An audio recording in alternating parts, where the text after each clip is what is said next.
Okay, dear student, we are conducting the snap interview of our student Praveen, and this snap for a KVS PGT, and subject is physics. Okay, Praveen, very basic question. Yes, sir. Yes, sir. Hello, huh? Can you explain why we take silicon more as compared to the germanium? Silicon हम ज्यादा लेते हैं जब हम semiconductor use करते हैं, तो germanium क्यों नहीं लेते हैं? सर सिलिकॉन की कंडक्टिविटी सर ज्यादा है जर्मेनियम के मुकाबले। Conductivity of silicon is more, कैसे ज्यादा है? सर और ये भी कह सकते हैं कि सर एक्चुअली सर ये कह सकते हैं कि सिलिकॉन का सर जो बैंड गैप है, ठीक है, वो जर्मेनियम के मुकाबले कम है, और इसी कारण जो कह सकते हैं कि अ, जो इलेक्ट्रॉन का ट्रांसफर होता है वो conduct valence band to conduction band easily हो जाता है सर। सिलिकॉन का क्या बोला आपने, बैंड गैप कम है जर्मेनियम के मुकाबले? हाँ सर, जहाँ तक मेरे को याद नहीं है कितना सर एग्जैक्टली वैल्यू सर। कितना है, कैसे? आपने दोनों ही पॉइंट बोले, आप मुझे बताएं जरा, कंडक्टिविटी कैसे ज्यादा है, बैंड गैप कैसे है, कुछ रिलेशन बताएं मैथमेटिकली। मुझे तो जहां तक पता है कि कंडक्टिविटी जर्मेनियम की ज्यादा है। सर जैसे कि बैंड गैप का अगर सर कम रहेगा तो इसका मतलब सर, जहाँ तक मैं जान रहा हूँ सर, मेरे को थोड़ा सा पूरी तरीके से याद नहीं आ रहा है, ठीक है। जितना बैंड तो गैप कम होगा उतना कंडक्टिविटी ज्यादा होगी। हाँ सर। ये सही है, ठीक है। आप जरा यस सर। नी वोल्टेज बता दें, सिलिकॉन और जर्मेनियम का नी वोल्टेज बता दें।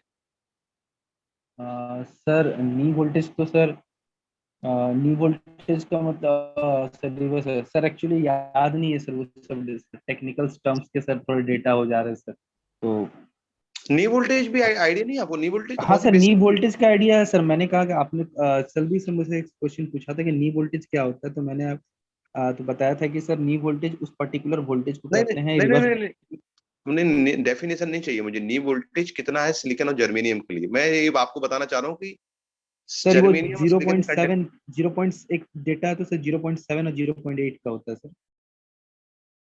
अब वो मेरे को याद नहीं है सर वो पूरी तरीके से। जर्मेनियम के लिए कितना है? 0.8 क्या सर? जर्मेनियम का 0.8 है। सर मेरे को याद नहीं है सर, मैंने बताया ना सर। अच्छा अच्छा अच्छा, ठीक है ठीक है। सर नहीं तो एक्चुअली सर आपका सर स्पेशलाइजेशन इलेक्ट्रॉनिक्स है सर, और हाँ मेरा सर फिजिक्स का है ना सर, तो इसलिए थोड़ा हाँ टर्म्स में हाँ हाँ हाँ, हमारा सर ग्रिप थोड़ा शिफ्ट अलग जगह होता है सर, जी sir. Okay okay okay okay okay okay, है ना? क्योंकि स्पेशलाइजेशन इलेक्ट्रॉनिक्स है, हालांकि फिजिक्स का बेसिक तो इलेक्ट्रॉनिक्स ही है, एज यू नो, है ना? सर क्योंकि मेरा मोस्ट खुद ऑफ का स्पेशलाइजेशन इलेक्ट्रॉनिक्स रहा है सर मास्टर्स में सर, बट सर इलेक्ट्रॉनिक्स से कभी उतना प्यार रहा नहीं है सर। नहीं नहीं, अगर आपने ऐसा बोल दिया ना आपका स्पेशलाइजेशन इलेक्ट्रॉनिक्स में है, और आप बोलोगे when you give your introduction, आप उसमें बोलोगे कि योर स्पेशलाइजेशन इलेक्ट्रॉनिक्स, तो वो इलेक्ट्रॉनिक्स से क्वेश्चन पूछेंगे, है ना? ये आप मान के चले, ठीक है? तो सर आप कुछ वो बेसिक क्वेश्चन हमसे पूछ लीजिए, थोड़ा आइडिया दे दीजिए सर, ताकि मैं ये मेरे सबसे लिए। बेसिक, तो ये बेसिक क्वेश्चन ही है, इससे बेसिक क्वेश्चन कुछ हो नहीं सकता है कि नी वोल्टेज क्या अच्छा सर। होता है। पॉइंट हाँ तो वो। सेवन होता है जर्मेनियम सिलिकॉन का, 0.2 होता है जर्मेनियम का, इससे बेसिक नहीं है ना? ठीक है जर्मेनियम ठीक है। क्यों कम है यूज होता है, सिलिकॉन क्यों ज्यादा यूज होता है, बेसिक क्वेश्चन है, मैं आपसे बेसिक ही पूछ रहा हूँ, ठीक है ना? ठीक है पर सर। तो भी यस ऐसा सर। बच्चे बोलते हैं कि सर इंटरव्यू के कोई हमें क्वेश्चन बता दीजिए। इंटरव्यू के क्वेश्चन कोई ऐसे हो फिक्स नहीं होते हैं कि वो पूछे, हाँ it sir. Depends totally on the interviewer, understand? Yes sir, yes sir. Okay, now can you explain the working of the transistor, how transistor work? Yes sir. Sir जो ट्रांजिस्टर होता है जिसको जैसे कि एग्जांपल के तौर पे पीएनपी ट्रांजिस्टर रखी है, और उसका दूसरा एक है पीएनपी हो गया, एक एनपीएन हो गया, ट्रांजिस्टर हो गया। तो उसको सर अलग अलग मोड्स पे ऑपरेट कर सकते हैं, जैसे कि एक होता है सीबी मोड, सी मोड, और एक सीसी मोड का कॉन्फ़िगरेशन होता है। तो अगर हम बात करते हैं सिंपल, अगर हम बाइजिंग करते हैं कि सीबी मोड का एग्जांपल लेते हैं, यानी base is common to input and output both के लिए। तो एक तरीके से सर होता है, एक टर्मिनल जो होता है वो इलेक्ट्रॉन्स क्या कर सकता है, प्रोवाइड कर सकता है, मतलब कि चार्ज कैरियर क्या करता है, प्रोवाइड करता है। और वो वहां से क्या होता है कि थोड़ा सा सर अगर इसको मैं बोर्ड पे अगर रहता तो ज्यादा बेटर समझा पाता। तो बट अभी तो वर्बली है, तो इसमें क्या होता है कि सर कि एक जो रीजन रहता है, एक होता है सर जो इनपुट रीजन होता है वो फॉरवर्ड बायस में होता है, और जो आउटपुट होता है वो आपका रिवर्स बायस में होता है। तो इससे क्या रहता है कि वो पूरा का पूरा जो मेरा ट्रांजिस्टर है वो मेरा एक्टिव रीजन में काम करने लगता है। तो जब एक्टिव रीजन में काम करता है तो क्या होता है कि फॉरवर्ड बायस में कह सकते हैं कि जो डिप्लेशन लेयर होती है उसकी वृत्त जो होती है पहले के मुकाबले कम हो जाती है, तो वहां से करंट जो होता है, सॉरी, चार्जेस का फ्लो बहुत आसानी से होता है। और एक टर्मिनल से चार्जेस का जो फ्लो होता है, मतलब बेसिकली अगर हम एनपीएन ट्रांजिस्टर की बात कर रहे हैं तो एनपीएन ट्रांजिस्टर में इमीटर से करंट बाहर निकलता है। जैसे कि अगर मैं थोड़ा सा डायग्रामेटिकली अगर आप इमेजिन कर पा रहे हैं, एनपीएन की बात कर रहे हैं, तो एनपीएन में इधर करंट आउटपुट होता है, तो इलेक्ट्रॉन का फ्लो जस्ट इसके अपोजिट होता है। तो इलेक्ट्रॉन का फ्लो फर्स्ट अगर जंक्शन को क्रॉस करके बहुत आसानी से दूसरे जंक्शन में चला जाता है। तो फर्स्ट जहां से इलेक्ट्रॉन इमिट हो रहे हैं उसको मैं इमीटर कहूंगा, जो कॉमन रहेगा उसको बेस कहेंगे, और थर्ड जो रहेगा उसको मैं कलेक्टर के नाम से जानेंगे सर। ठीक है। और उसी तरीके से सर जो बैटरी, जो बीच का जो टर्मिनल होता है सर जिसको बेस कहते हैं वो लाइटली डोप्ड होता है सर। तो उसके बाद जो इधर से हमारा जो जंक्शन होता है, जो जो कलेक्टर होता है, कलेक्टर में भी सर वो करंट का फ्लो हमेशा बना रहता है, और कंटिन्यूस, और वहाँ किरचॉफ लॉ को वो पूरी तरह से ओबे करता है, I is equal to I B plus I C का कॉन्सेप्ट ओबे करता है। ओके, आप अभी इंटरव्यू के लिए जा रहे हैं तो कोई आपने टॉपिक प्रिपेयर करके रखा है? जैसे सपोज दे आस्क कि आपको कोई टॉपिक समझाना है बोर्ड पे, तो कोई पढ़ रखा है आपने टॉपिक? यस सर, मैंने थोड़ा सा वेव्स को सोच के रखा हुआ सर, ईएम वेव्स के बारे में सर। अच्छा, ईएम इलेक्ट्रोमैग्नेटिक वेव्स का वेव। सर, एक्चुअली वेव्स में नहीं, इसके बारे में बेसिकली वेव्स की क्या होता है, वेव्स की अंडरस्टैंडिंग सर पहले। आप आपके पास अभी सब जितने भी टाइम आप ले सकते हैं, 2 मिनट 3 मिनट, समझाएं मुझे। Suppose you are in interview and you are going to explain, ठीक है ना? ओके सर, वेव्स के जो बताएं, मैं टॉपिक तैयार करने वाला हूँ ना सर। जो आप प्रिपेयर करके आए वो बताएं। ठीक है सर, चलिए मैं स्टार्ट कर सर। तो लेट्स जस्ट इमेजिन कि मेरे पास एक क्लासरूम है, क्लासरूम में बहुत सारे बच्चे बैठे हुए हैं, ठीक है। तो good morning students. First of all सबको, आप लोगों ने अपने आसपास बहुत सारे फिनोमेना होते देखे हैं, ठीक है। आप लोगों ने बहुत सारे, अपने बहुत जगह घूमे भी होंगे, बहुत सारी जगह गए भी होंगे, तो आपको बचपन में बहुत सारी यादें होती होंगी, ठीक है। उस यादों में एक मैं आपको याद थोड़ा सा करवा देता हूँ। आपने देखा होगा कि किसी तालाब में जब आप पत्थर ड्रॉप करते हैं, ठीक है, बहुत कॉमन सा एग्जांपल मैं ले रहा हूँ, आपके एक्सपीरियंस से जुड़ा हुआ है। तालाब में कभी किसी पत्थर को ड्रॉप करते हैं तो वो देखते हैं कि आपको उसमें सर्कल शेप के आपको देखने, डिजाइन देखने को मिलते हैं। तो जो सर्कल जो शेप आपको दिखाई दे रहा है वो देखिएगा इस तरीके से फ्लोट करते हुए जा रहा है। और उसके बाद आप अगर उसमें गलती से बचपन में कभी याद होगा कि उसमें कोई कागज की नाव को ठहरा देते, तो कागज की नाव भी क्या करती थी, ऊपर और नीचे जाती थी। इससे क्या होता था, आप देखते थे कि कागज की नाव जल्दी आसानी से नहीं बढ़े, लेकिन वो शेप आगे बढ़ रहा है। यानी आपने जो डिस्टर्ब दिया था पानी में, पानी जो बहुत शांत बैठा हुआ था पानी में कोई, लेकिन आपने उसमें एक डिस्टरबेंस क्रिएट किया, वो डिस्टरबेंस आगे बढ़ गया, लेकिन वहां की पानी जाके मूव नहीं की। ये जो फेनोमेना आप देख रहे हैं, ये जो शेप देख रहे हैं, ये जो डिस्टरबेंस जो एक पॉइंट से निकल के दूसरे पॉइंट में गई, जिसमें मैटर का फ्लो नहीं हुआ, पानी उठ के कहीं से नहीं गया, इसको हम लोग कहते हैं वेव्स जनरेट हुआ है। पानी में क्या हुआ, डिस्टरबेंस ऑफ एनर्जी हुआ है, ठीक है। तो इसी डिस्टरबेंस ऑफ एनर्जी को हम लोग क्या कहते हैं, जो कि एक, जिसमें मैटर का फ्लो नहीं होता है, उसे हम कहते हैं वेव्स। तो ये जो वेव का कॉन्सेप्ट है, ये वेव हमारे डेली लाइफ में बहुत तरीके से मौजूद है, तरह तरह के फॉर्म में मौजूद है। और वेव जो है आज के प्रेजेंट टाइम में कम्युनिकेशन के लिए बहुत जरूरी है, कि वेव जो होता है वो अपने साथ एनर्जी और मोमेंटम, जिसके बारे में आपने सुना होगा कि एनर्जी, मत जान ही रहे होंगे क्या होता है एनर्जी, और मोमेंटम जो होता है, दोनों ही क्या करता है, अपने साथ कैरी करता है। अब वो विदाउट मीडियम भी ट्रैवल कर सकता है और विथ मीडियम भी ट्रैवल कर सकता है। और इसीलिए हम लोग वेव को क्लासिफाई भी कर सकते हैं 3 तरीकों में। वेव को हम लोग मेजरली 3 भागों में क्लासिफाई, एक करेंगे मैकेनिकल, एक करेंगे इलेक्ट्रोमैग्नेटिक वेव्स, और कहेंगे एक मैटर वेव। अगर हम बात करते हैं, ठीक है, ध्यान से, मैकेनिकल वेव से भी आपको नाम पता है, मैकेनिकल यानी it's need some medium to travel, जो न्यूटन्स लॉ को फॉलो करने लगेगा, ओके। इसके बाद इलेक्ट्रोमैग्नेटिक, जिसको ट्रैवल करने के लिए कोई मीडियम की जरूरत नहीं है, वो अपने अंदर एनर्जी और मोमेंटम को कैरी करके चलेगा। और उसकी एक तरफ हम लोग आगे जाके आगे अंडरस्टैंडिंग बनाएंगे कि कितने तरह के रेडिएशन के बारे में पढ़ेंगे, 7 तरह के रेडिएशन के बारे में। और इन फ्यूचर जैसे जैसे साइंस का डेवलपमेंट हुआ, अप्रोच हमारी बढ़ने लगी, और भी क्लियर होने के, डेविसन, जर्मर्स आए, और भी बहुत बड़े बड़े साइंटिस्ट हैं, उनके कॉन्सेप्ट से हम लोग ये देखने लगे कि पार्टिकल के साथ भी वेव अटैच होता है, और उसको हम लोग मैटर वेव के नाम से जानते हैं, okay sir. Okay okay okay okay. तो आपने अभी जो एक्सप्लेन किया है, आपका एक इसमें बहुत अच्छा है प्रवीण, आपने जो बेसिक बताया that is very good. Mostly yes sir. Student start from the direct concept and yes you sir. Take a basic things. ये आपका एक्सप्लेन करने का तरीका अच्छा है, क्योंकि बच्चों को चाहिए। आप बहुत ही, आई थिंक पीजीटी के बाद कौन से लेवल के बच्चों को पढ़ाना होता है? ग्रेजुएशन है सर। पीजीटी नहीं, के बाद सर पीजीटी तो सर 11th 12th हो गया सर। हाँ मतलब आप 11 12 के बच्चों को पढ़ाओगे ना? हाँ सर। हाँ, मैं तो ये बोल रहा हूँ, तो 11 12 के बच्चे क्या होते हैं, उनको एक थोड़ा सा किसी भी तरह के, हालांकि स्टूडेंट को थोड़ा सा सब्जेक्ट में या कौन सा उसमें एक थोड़ा इंटरेस्ट क्रिएट करना होता है, वो आपका बेसिक सही है। इसमें थोड़ा सा मुझे ऐसा लग रहा है कि थोड़ा सा थोड़ा और प्रॉपर एक्सप्लेनेशन की जरूरत थी। ठीक है, आपने हम्म। प्रॉपर किया, है ना? टेक्निकल टर्म जब आप उससे करें, अभी एग्जैक्टली अगर हम बात करें तो थोड़ा टाइम भी कम था यहाँ पे, अगर सपोज 2 से 3 मिनट में आप कितना भी समझा पाते हैं तो उसके हिसाब से ठीक है। अब जैसे आपने हम्म। वेव का केवल 3 टाइप बताया, फिर आपने एक्सप्लेन केवल एक ही किया, या तो आप एक भी नहीं बताते, है ना? हाँ। फिर आप, यस सर। हाँ, एक्सप्लेन नहीं कर लो ना, या तो आप एक भी एक्सप्लेन नहीं करते या करते तो फिर तीनों एक्सप्लेन करते, तो इस बात का भी ध्यान दें। अगर वो बीच में आपको बोल रहे हैं कि हाँ ठीक है रुक जाओ, तो ठीक है, हम्म। अदरवाइज आपको एक्सप्लेन तीनों करना है, ठीक है? हाँ सर, रेडी हूँ मैं सर उसके लिए। है ना? रेडियो। सर, इलेक्ट्रोमैग्नेटिक वेव के बारे में बताएं, क्या होता है इलेक्ट्रोमैग्नेटिक?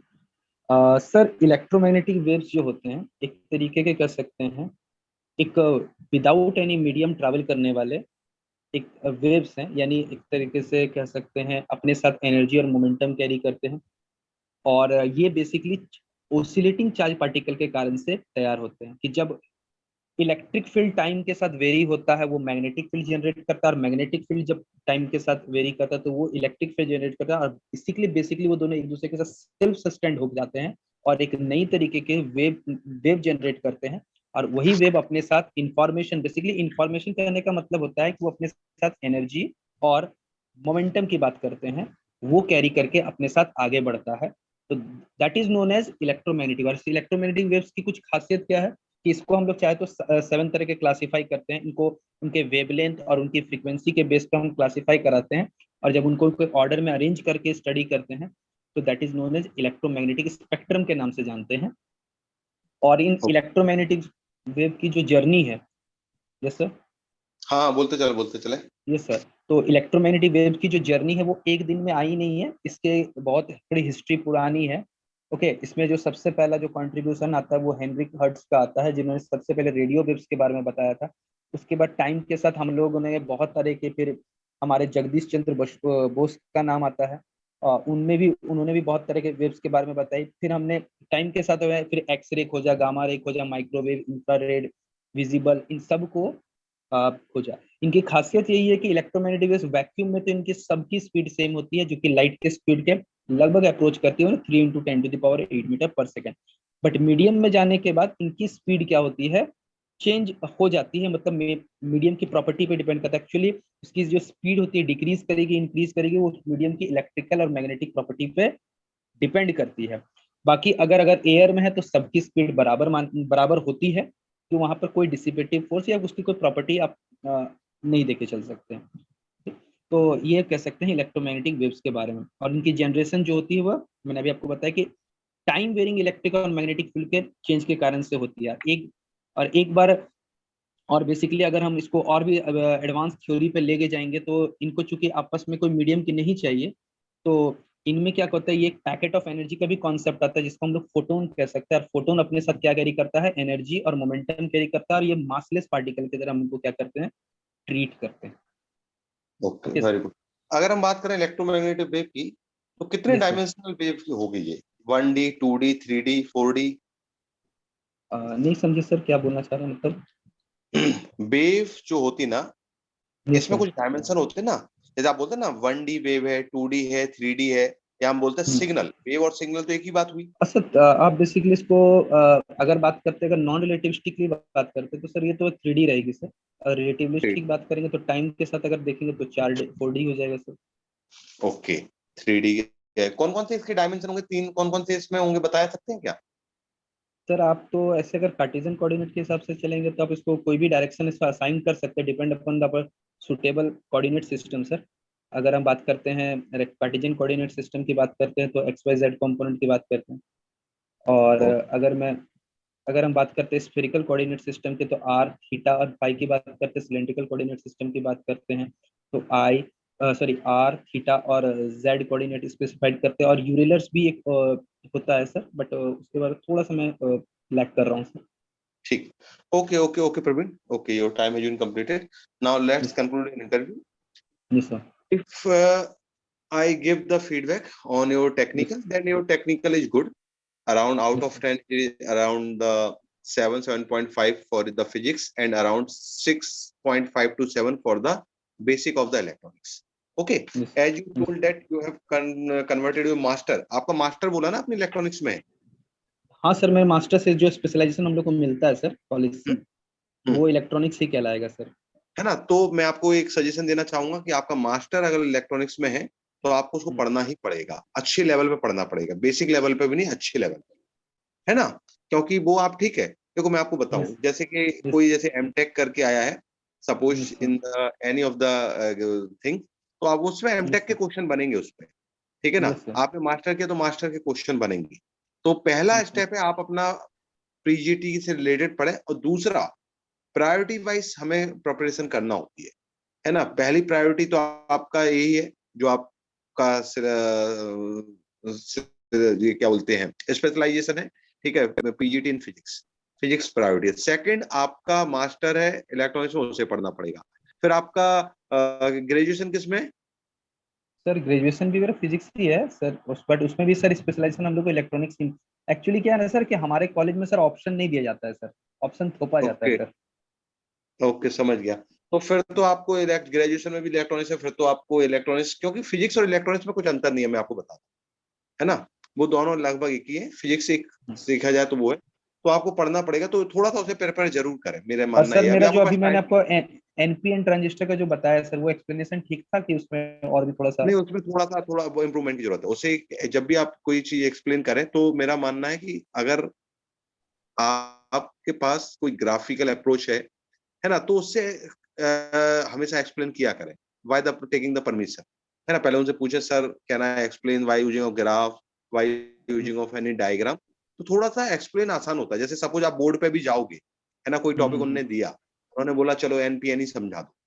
अब बोर्ड पे आप जो आपने थ्योरी बोली है ना, उसमें 50% समझ में आई, आपने मुझे वेव भी समझाया, मुझे 50% समझ में आया, बट अगर आपने वेव के साथ साथ कुछ उसके ग्राफ बना दिए, कुछ उसमें वेवफॉर्म बना दी, समझ रहे हो ना, हाँ दैट सर, इट तो वो विल बी थोड़ा और। इजी। Yes sir. हाँ, इम्प्रूवमेंट होता है। देखो मैं बच्चों को बोलता हूँ कि आप कोई भी ऐसा टॉपिक लो जिसमें कि आपको वेवफॉर्म भी हो, जिसमें आपको थोड़ा बहुत मैथमेटिकल अरेंज हो, कुछ न्यूमेरिकल होते हैं ना, थोड़ा बहुत छोटा मोटा 2-4 लाइन का न्यूमेरिकल हो या इक्वेशंस हो, ठीक है, यस और थोड़ी थ्योरी, तो यस सर। मिक्स रहता है, थोड़ा सा चीजें समझने में आसान होती है, उनको भी समझ में आसान होता है कि आप सब चीजों को प्रॉपर तरीके से बता सकते हो। Okay yes yes okay, sir.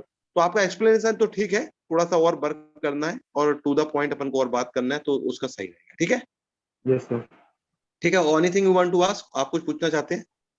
नहीं सर, इसमें तो नहीं चाहते सर, थोड़ा इलेक्ट्रॉनिक्स में ही वर्क कर, कोई रेफरेंस बता दीजिए सर इसमें मैं वर्क कर सकूं, मतलब इलेक्ट्रॉनिक्स कहाँ में से तो पढ़। आपको प्रवीण पढ़ने के लिए एक्चुअली क्या है, अभी मैं आपको ऐसा बुक भी नहीं बता सकता हूँ क्योंकि टाइम नहीं है, और बुक एकदम जीरो लेवल से नहीं होती है बुक, आप जानते हो। नहीं तो सर, मेरा ऐसे सजेशन देखिए। बच्चों की, हाँ जी बोले। हाँ सर। हाँ नहीं सर, बोलिए सर, बोलिए, हम सुन हाँ, रहे हैं। मेरा सजेशन बच्चों को ये रहता है कि आप अपने नोट्स से पढ़ें, है ना? क्योंकि नोट्स ही सर ये है, देखिए, अगर मेरा जैसे हम लोग के सर मास्टर्स में सिलेबस रहता था सर, तो हम लोग को बहुत ज्यादा डेप्थ में नहीं था सर। मैंने पढ़ा हुआ है ग्रेजुएशन मास्टर्स में, ऑपरेशनल एम्पलीफायर पढ़ा हुआ है, फेट, जेफेट, मॉसफेट पढ़ा हुआ है सर। उसके बाद सर इधर हमने पढ़ा हुआ है सर, थोड़ा वो ट्रांजिस्टर का कॉन्सेप्ट पढ़ा हुआ है सर। एम्पलीफायर सर है, बट उतना ज्यादा डेप्थ में हम लोगों ने थ्योरेटिकल वाइज पढ़ा है सर, मैथमेटिकल वाइज नहीं बहुत ज्यादा नहीं पढ़ा। नहीं प्रवीण, मैंने आपसे जितने भी इलेक्ट्रॉनिक्स के क्वेश्चन पूछे वो तो एवरेज भी नहीं है, वो तो बिलो एवरेज क्वेश्चन थे। मैंने अभी आपसे हम्म एवरेज क्वेश्चन भी नहीं पूछे, मतलब कि बेसिक क्वेश्चन भी नहीं है वो। जनरली मैं हम्म बोलता हूँ हम्म बच्चों को हम बेसिक क्वेश्चन से स्टार्ट कर रहा हूँ, पर वो बेसिक क्वेश्चन भी थे, वो बिलो बेसिक क्वेश्चन थे। नी हम्म पॉइंट, नी वोल्टेज क्या है, नी सिलिकॉन की कंडक्टिविटी क्यों ज्यादा होती है, जर्मेनियम हम्म की किस ज्यादा होती है, वो बहुत ही बिलो बेसिक क्वेश्चन है ना? हम्म। तो अगर इसके बेहाफ पे अगर आपको जज करूं तो इसमें आपको भी दिक्कत है इलेक्ट्रॉनिक्स में, ठीक है ना? यस सर, आई नो क्योंकि सर, दिस हाँ वीक पॉइंट है सर मेरा वो। हाँ, मैं बोला हूँ क्योंकि अगर मैं उसके बेसिक पे बोलूँ तो वो मैं या तो ये बोला जाएगा सर आपने थोड़ा सा लेवल अच्छा कर दिया है, तो हाँ मैं मानूं कि हाँ लेवल अच्छा है, तो चलो मैं आपको ये भी बोल दूंगा आप डिजाइन कर दो कुछ मेरे लिए, ओपैम एक डिजाइन कर दो, तो मैं बोलूँ तो भी कोई बात नहीं है कि हाँ भाई लेवल अच्छा था तो आप नहीं बता पाए। जब लेवल एवरेज है या बिलो एवरेज है तो थोड़ा सा प्रेफर करना पड़ेगा। तो आप कुछ नहीं करें, जो भी आप बुक प्रेफर करते हैं, क्योंकि मैं अभी आपको इस समय नई बुक या नए नोट्स नहीं बता सकता हूँ, क्योंकि इंटरव्यू में आप तो इंटरव्यू क्या होता है, इंटरव्यू ऐसी चीज नहीं है, इंटरव्यू में पहली बात तो जो आपको याद है वही ऑन द स्पॉट याद आ जाए, बड़ी बात है। अब आप 1 महीने या 15 दिन में नई चीज पढ़ के जाओगे तो डेफिनेटली वो नहीं याद आएगी, यस सर, है यस ना? सर, जिससे यस आप सर, पढ़े हुए हो उसी से पढ़ें, या किसी फ्रेंड के पास नोट्स अच्छे हों उससे बात करें, दोनों लोग मिलके समझें तो वो ज्यादा आपके लिए बेनिफिशियल होगा। Okay. Yes sir, yes sir.